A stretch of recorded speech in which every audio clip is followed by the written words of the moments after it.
teman-teman, perkenalkan nama saya Novita Ramadhani.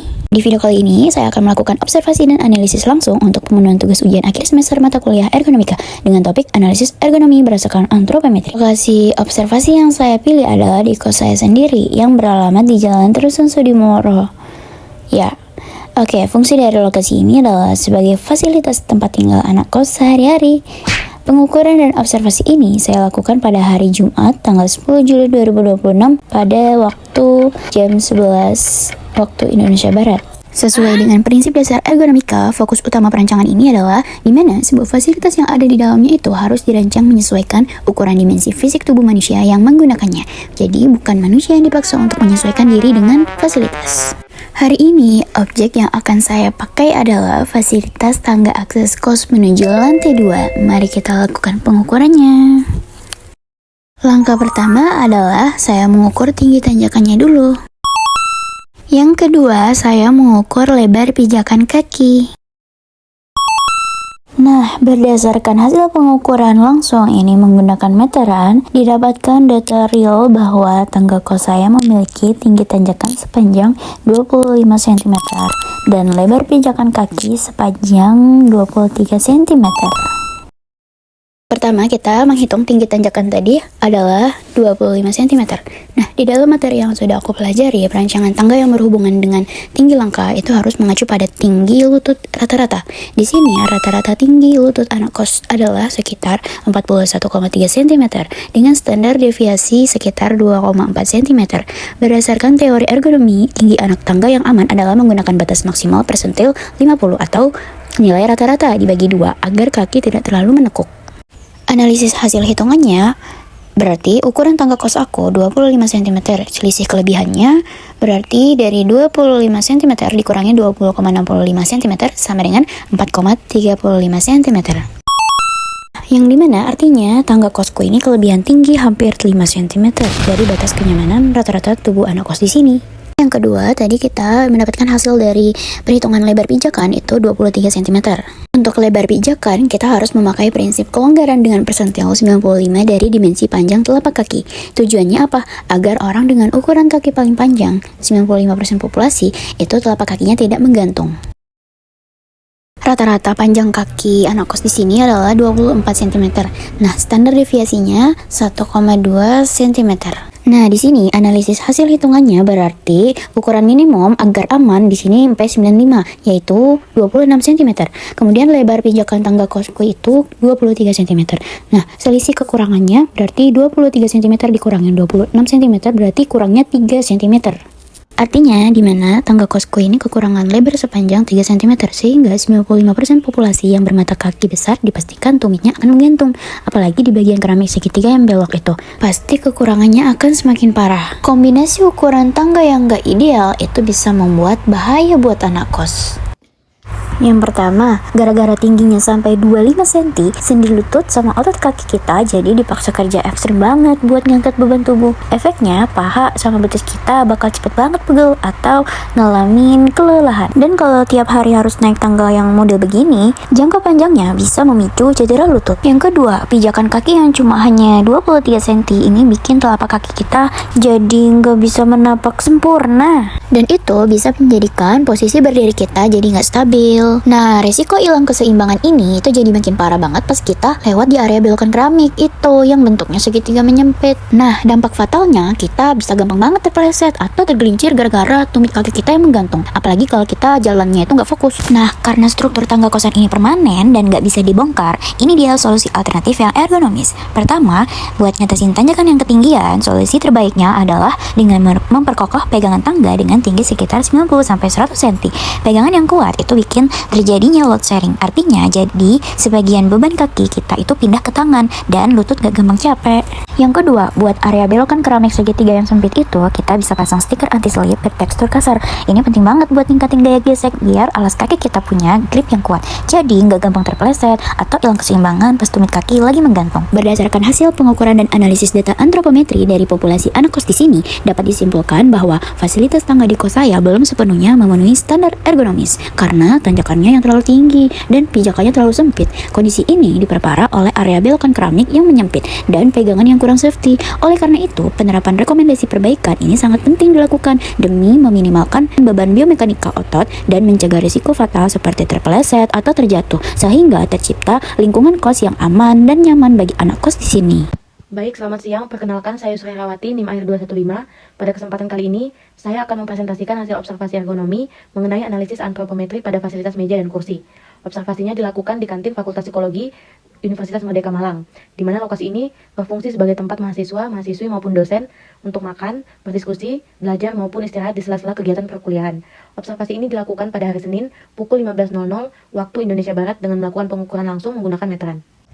Pada observasi ini, saya memilih 3 objek pengukuran, yaitu meja, kursi, serta jarak antara kursi dan meja, karena ketiga komponen tersebut sangat berpengaruh terhadap kenyamanan dan postur tubuh pengguna saat duduk. Hasil pengukuran menunjukkan bahwa tinggi meja adalah 70 cm, lebar meja 50 cm, tinggi kursi 43 cm, lebar kursi 36 cm, dan jarak antara kursi dengan meja 11 cm. Nah, karena data antropometri pengguna tidak diukur secara langsung, maka analisis dilakukan menggunakan data antropometri umum orang dewasa Indonesia sebagai pembanding. Selanjutnya dilakukan perhitungan antropometri menggunakan metode persentil sesuai materi ergonomi.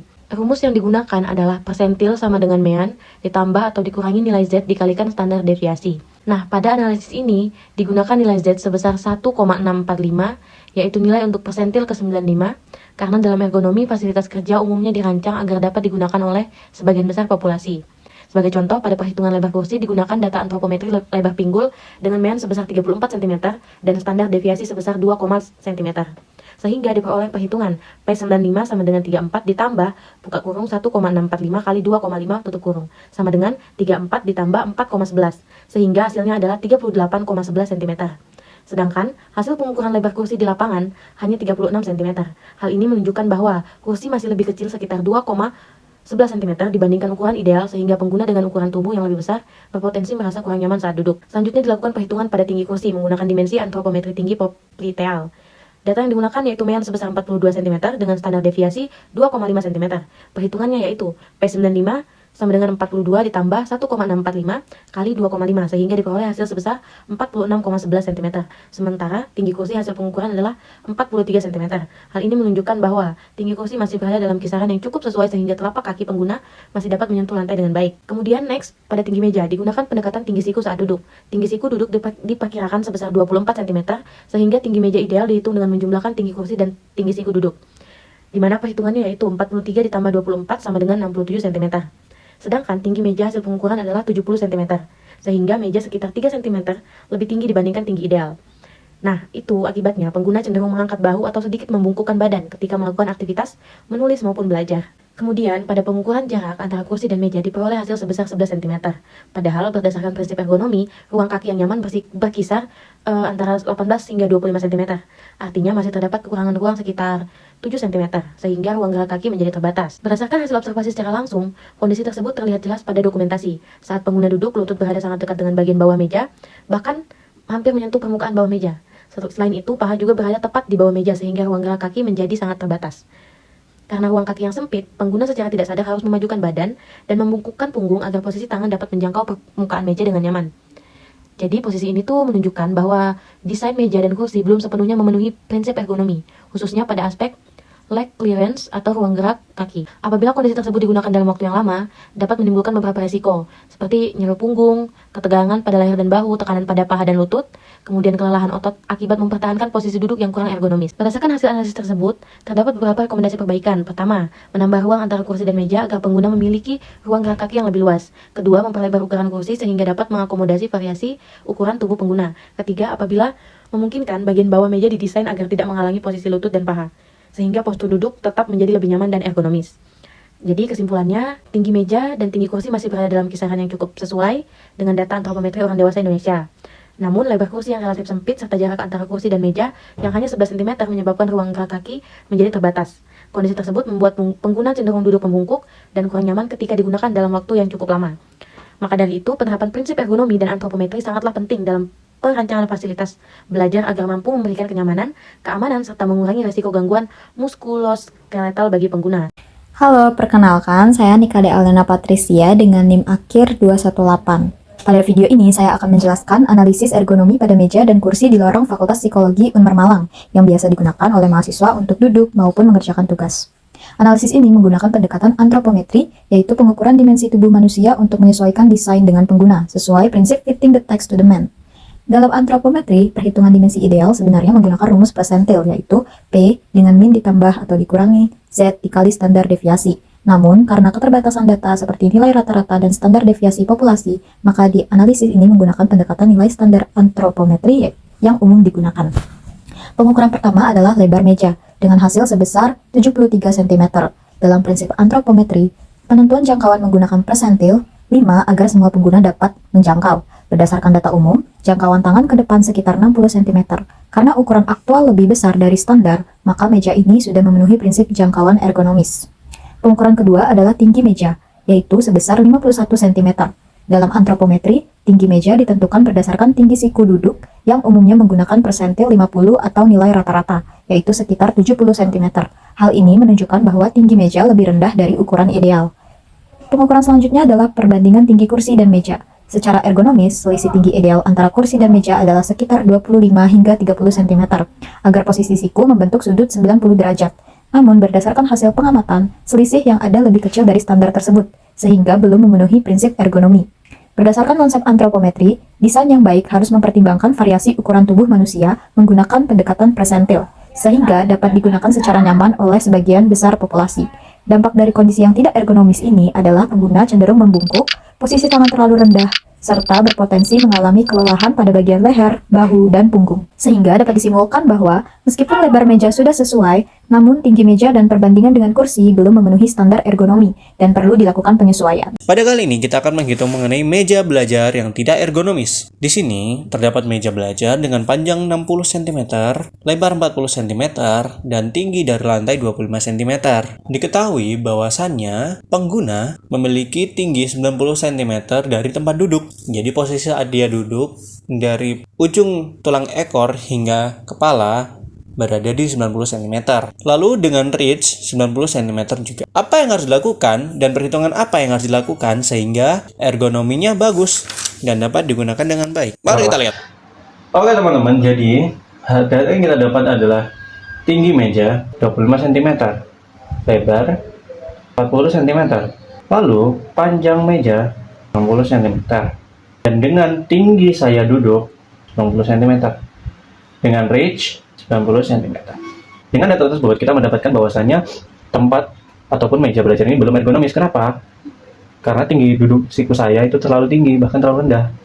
Jadi anggapannya tinggi badan saya 90% ketika duduk, siku berada di 48% dari tempat saya duduk, sehingga dikalikan sama dengan 43,2 cm yang merupakan tinggi siku dari duduk.